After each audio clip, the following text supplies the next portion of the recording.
colleague from the Lone Star State who can speak on these issues as well. We are absolutely committed to producing more energy for hardworking Americans, to bring down inflation, and also because it's such a vital component of our national security. Energy security is national security. With that, Mr. President, I yield the floor. President. Senator from Texas. Mr. President, I want to thank our friend from North Dakota, from West Virginia, from Nebraska for being here today to talk about producing low-cost energy with reduced emissions.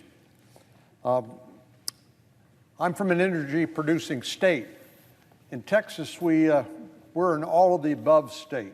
We actually generate more electricity from wind than any other state in the nation. And while I know many people think about the Lone Star State as being primarily an oil and gas producer, which we really are an all-of-the-above state because we found that, for example, when the wind doesn't blow and the sun doesn't shine, then you need a base load from some source, whether it's nuclear, whether it's natural gas. And we've even had instances where, because of very, very cold weather, 100-year cold snaps, that even the natural gas does not supply that base load. But here again, it's a reminder of how vulnerable we all are to a secure and affordable energy supply. And if we needed a recent historical reminder, when Mr.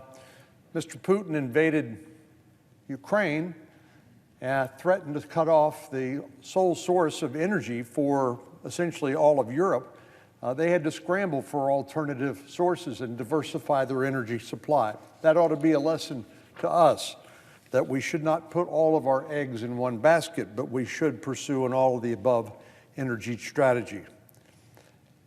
One of the biggest hurdles to energy development in America today, whether it is fossil fuels or it is green energy, is the permitting process.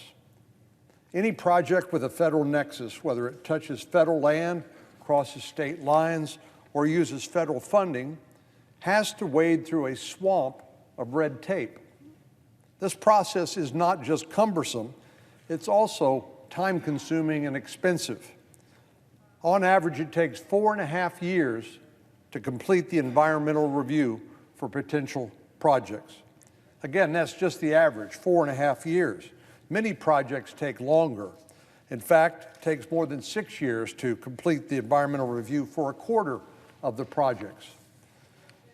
Whether we're talking about drilling for oil and gas, building wind farms, mining critical minerals, building pipelines, or any other energy project, the permitting process is a major impediment. It puts the boot on the neck of America's energy producers. It raises costs for consumers who need more, not less energy, and it delays the jobs and investment that these projects would create. Earlier this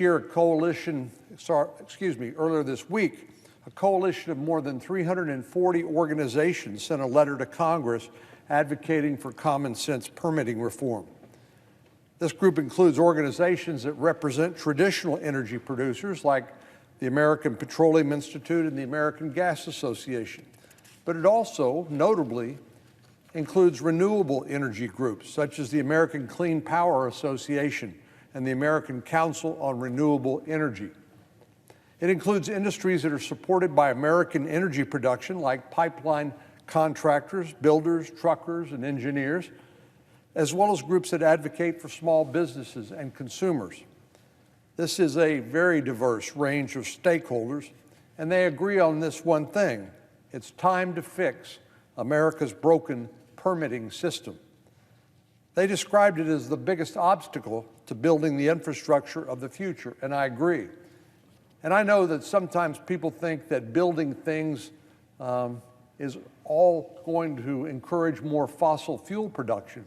But the simple fact is the same transmission lines that carry electricity from wind-generated turbines, you need those for any type of electricity, whether it's whether it's nuclear power, whether it's natural gas, whether it's wind, all of these require certain basic infrastructure.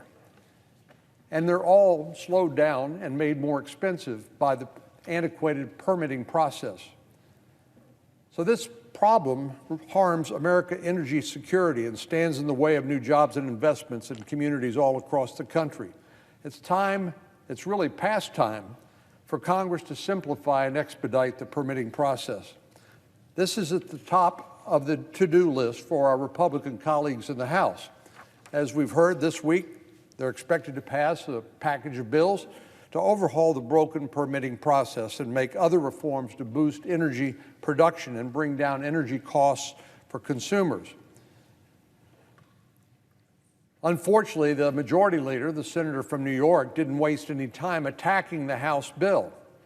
He called it a partisan, dead-on-arrival, and unserious proposal.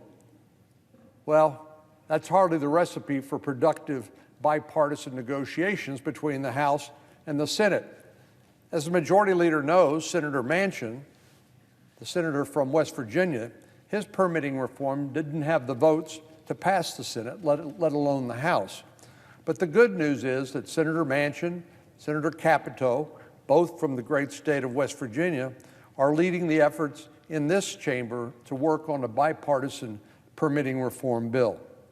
The only way to fix the broken system is to work together, to utilize our committees, and to craft a bill that can gain the requisite support of at least 60 senators. As the top Republican on the Environment and Public Works Committee, Senator Capito has been point on this issue. She and Senator Barrasso, who's the ranking member on the Energy and Natural Resources Committee, are our leaders in trying to find a way to fix this broken process and promote America's energy security. As I said, there's strong bipartisan support for common sense permitting reform, and I hope the majority leader will not stand in the way. Mr. President, I yield the floor.